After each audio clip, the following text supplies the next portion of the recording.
So hi ಎಲ್ಲ ನಮಸ್ತೆ, welcome back to my Suma lifestyle and Suma makeover YouTube channel. So ಎಲ್ರಿಗೂ good morning. ಇವತ್ತಿನ ಒಂದು ರೆಸಿಪಿ ಬಂದು ವಾಂಗಿಬಾತ್. ವಾಂಗಿಬಾತ್ ನನ್ನ ಸ್ಟೈಲಲ್ಲಿ ಯಾವ ರೀತಿ ಮಾಡ್ತೀನಿ ಅಂತೇಳಿ ನಿಮಗೆ ನಾನು ತಿಳಿಸ್ಕೊಡ್ತೀನಿ. ಇವಾಗ ಒಂದು ಕಡಾಯಿ ತೊಗೊಂಡಿದ್ದೀನಿ. ಅದಕ್ಕೆ ಎಷ್ಟು ಬೇಕೋ ಅಷ್ಟು ನಾನು ಕುಕ್ಕಿಂಗ್ ಆಯಿಲ್ನ ಹಾಕಿ ಕಾಯಲಿಕ್ಕೆ ಇಟ್ಟಿದ್ದೀನಿ. ನಂತರ ಒಂದು ಹಾಫ್ ಟೇಬಲ್ ಸ್ಪೂನ್ ಸಾಸಿವೆ ಹಾಕಿದ್ದೀನಿ ಮತ್ತು ಹಾಫ್ ಟೇಬಲ್ ಸ್ಪೂನ್ ಜೀರಿಗೆನ ಹಾಕಿಬಿಟ್ಟು ಸೊ ಇವಾಗ ಫ್ರೈ ಆಗ್ತಾಯಿದೆ. ಇದಕ್ಕೆ ನಾನಿವಾಗ 1 ಚಮಚ ಆಗುವಷ್ಟು ಕಡಲೆಬೇಳೆನ ಹಾಕಿ ಮತ್ತು ಒಂದು 3 ಹಸಿಮೆಣಸಿಕಾಯಿನ ಉದ್ದುದ್ದ ಹೆಚ್ಚಿ ಹಾಕ್ತಾಯಿದ್ದೀನಿ. ನೆಕ್ಸ್ಟ್ ಒಂದು ಎಸಳು ಕರಿಬೇವು ಹಾಕ್ಬಿಟ್ಟು ಫ್ರೈ ಮಾಡ್ತಾಯಿದ್ದೀನಿ. ನೆಕ್ಸ್ಟ್ ಇದಕ್ಕೆ ನಾನು ಒಂದು ದೊಡ್ಡ ಸೈಜಿನ ಈರುಳ್ಳಿನ ಚಿಕ್ಕದಾಗಿ ಹೆಚ್ಚಿ ಈ ರೀತಿ ಹಾಕ್ಬಿಟ್ಟು ಫ್ರೈ ಮಾಡ್ತಾ ಇರೋದು.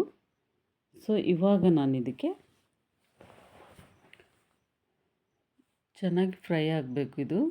ನೆಕ್ಸ್ಟ್ ಇದಕ್ಕೆ ನಾನು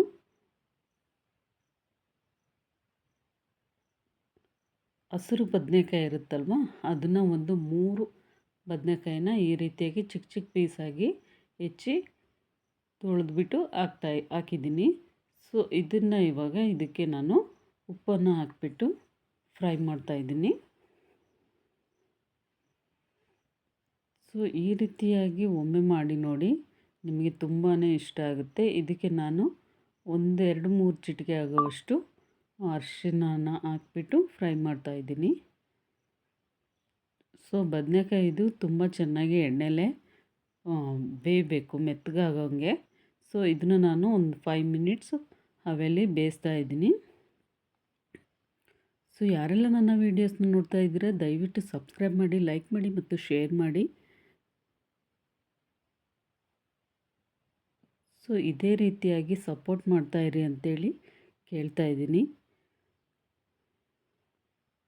ಸೊ ಇದನ್ನು ಇವಾಗ ಇಷ್ಟ ಆಗಿದೆ. ಇದು ಎಣ್ಣೆಯಲ್ಲೇ ಫ್ರೈ ಮಾಡೋದ್ರಿಂದ ಅರ್ಧ ಅದರಲ್ಲೇ ಬೇಯ್ಕೊಬಿಡಬೇಕು.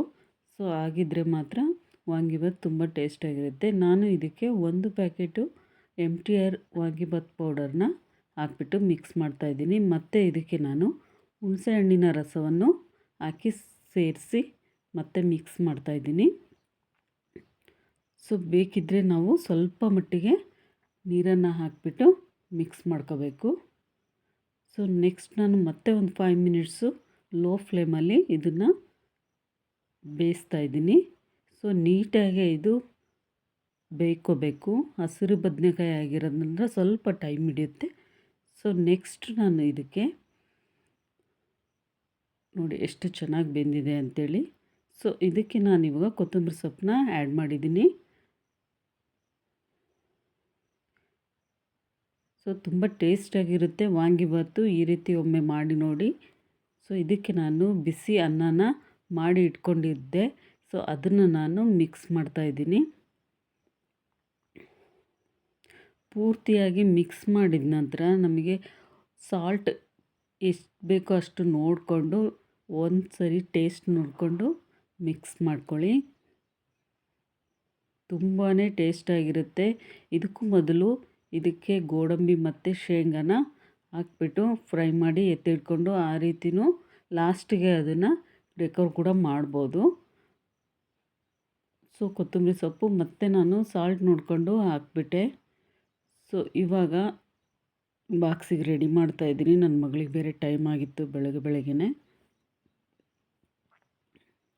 ಸೊ ತುಂಬ ಟೇಸ್ಟಾಗಿ ಬಂದಿತ್ತು. ಅವರಿಗೆಲ್ಲ ಬಾಕ್ಸಿಗೆ ಹಾಕಿ ಕಳಿಸ್ಬಿಟ್ಟು ನಾನು ಕೂಡ ಹಾಕ್ಕೊಂಡು ತಿಂದೆ.